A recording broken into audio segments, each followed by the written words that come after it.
Como les comentaba, vamos a terminar de vacunar a los trabajadores de salud de los hospitales COVID. Ya se inició esta vacunación y se va a concluir, esperamos, antes de que finalice este mes, para de inmediato comenzar con adultos mayores.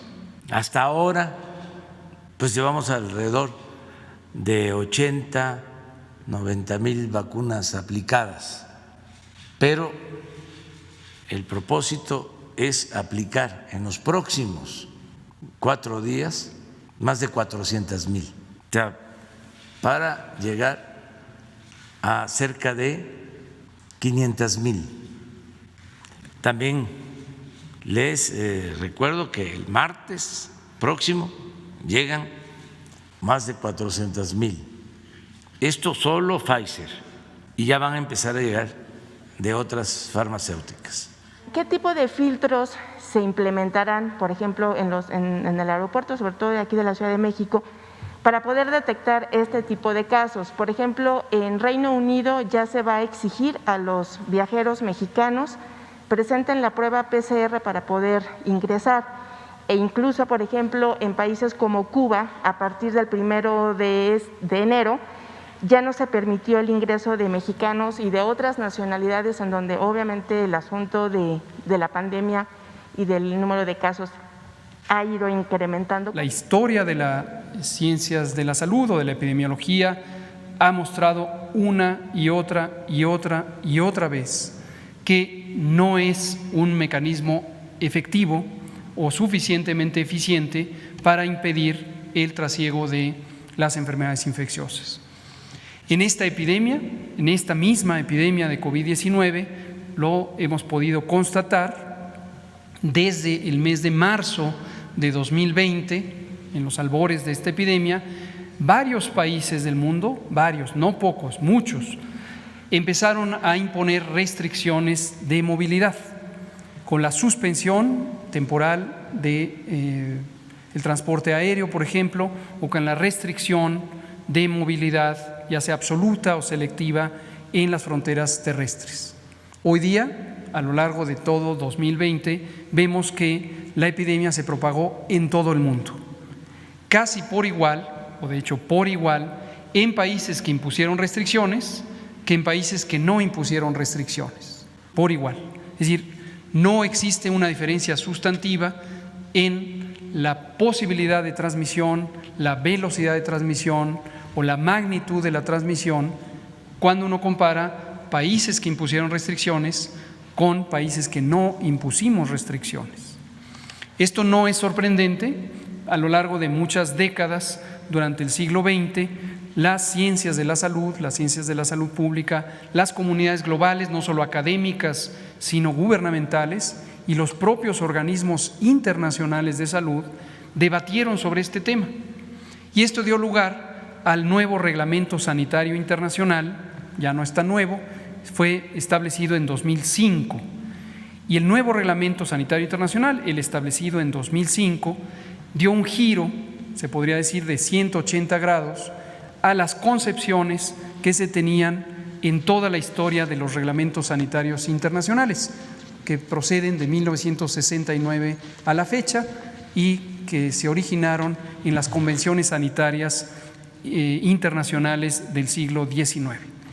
Uno de los giros más relevantes fue precisamente el establecer que no es procedente imponer limitaciones al tráfico de personas o al tránsito de personas y al tráfico de bienes materiales necesarios para las sociedades cuando esto no tiene una justificación técnica clara que ayude a limitar la propagación de enfermedades. Y es no solo una recomendación, sino una obligación explícita de los Estados miembros de la Organización Mundial de la Salud, que al igual que México, nos adherimos al Reglamento Sanitario Internacional 2005. Las variantes o la variante que está constituida de más de 23 mutaciones genéticas no tiene implicaciones sobre una mayor capacidad de causar daño, lo que técnicamente llamamos virulencia, o una mayor capacidad de infectar, la infectividad o la posibilidad de que las vacunas pudieran ser inefectivas. No hay evidencia al respecto.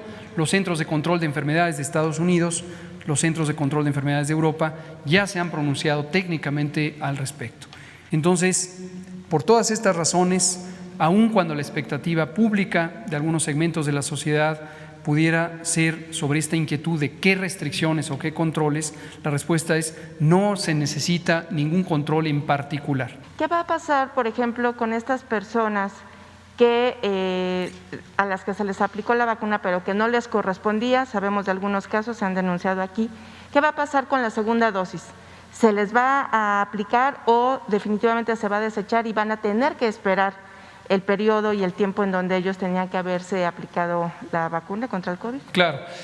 Las personas que se saltaron la fila, las personas que se anticiparon indebidamente a ponerse la vacuna, desde luego cometieron un acto que es, consideramos moralmente reprobable en términos de un principio fundamental de justicia distributiva. Entonces, es inapropiado que se hayan saltado la fila en la medida en que su priorización no correspondía a la que ellos asumieron que tenían.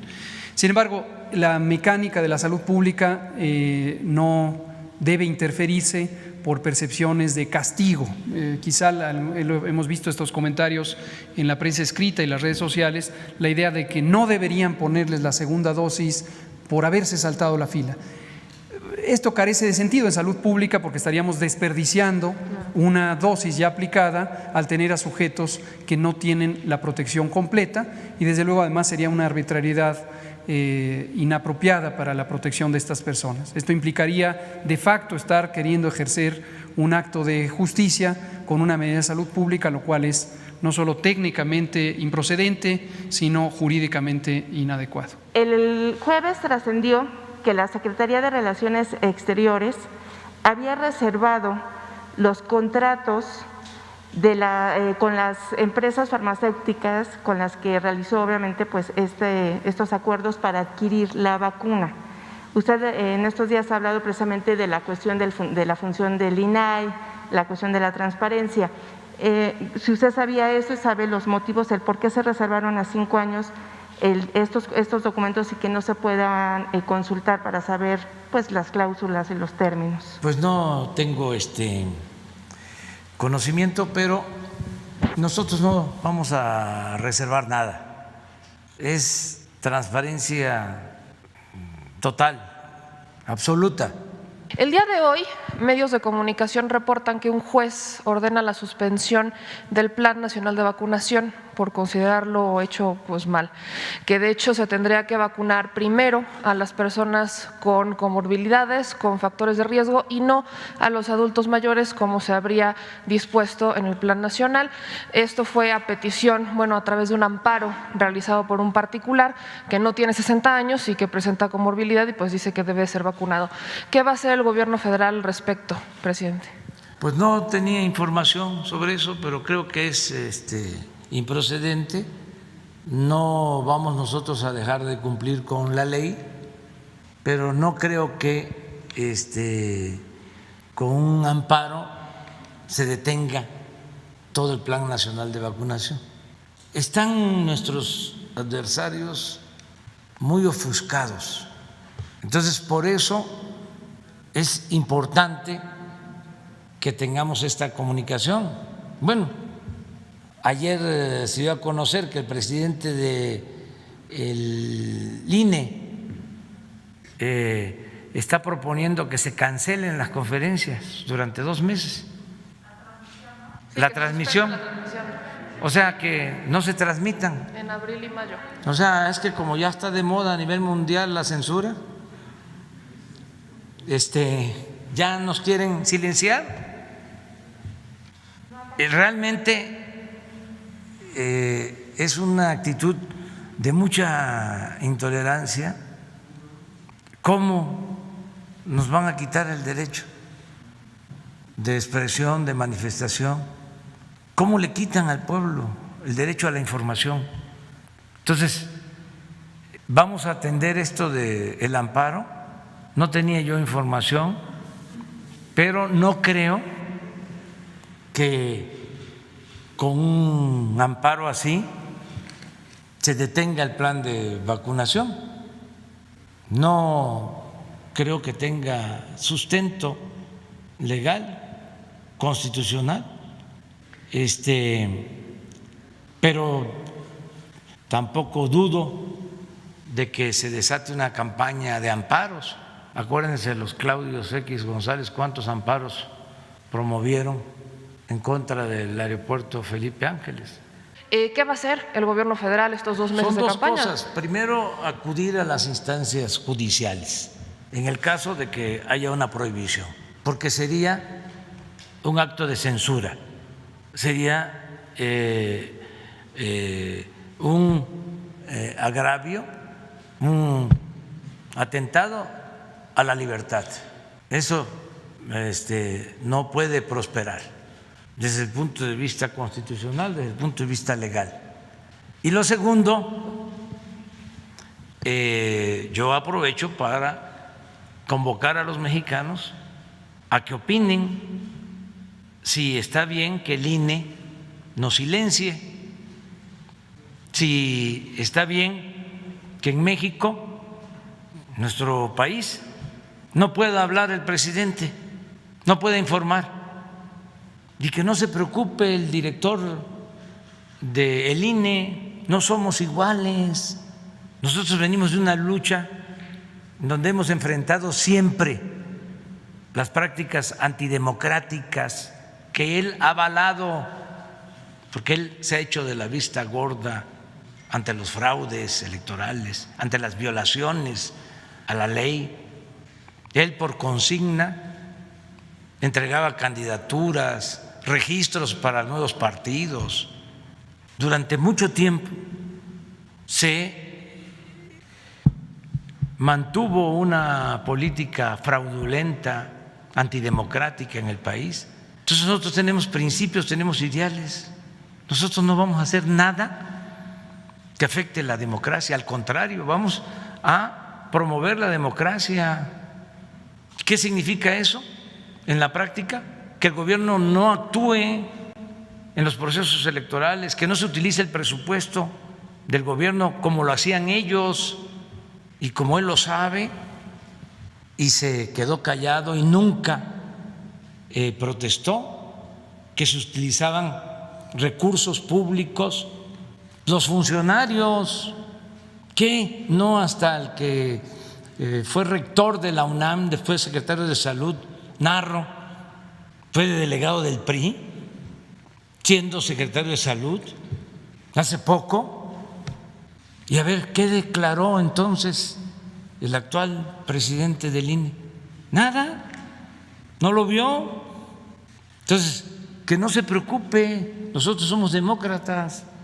Ni se va a usar el dinero del presupuesto, que es dinero de todos, ni van a participar los funcionarios, ni mucho menos vamos a hacer fraudes.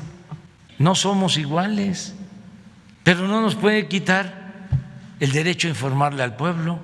Sobre los servidores de la nación, ¿por qué, para evitar esta suspicacia y que la oposición no lo critique, por qué no se recargaron, por qué no se apoyaron en los estados con los gobernadores precisamente para evitar esta situación? Porque es un año electoral, presidente, si me puede dar razón. Porque es una estrategia nacional muy importante, es la salud del pueblo, y tenemos que cuidar que no se utilice la vacuna con propósitos electorales, que no haya politiquería. Precisamente por eso se está manejando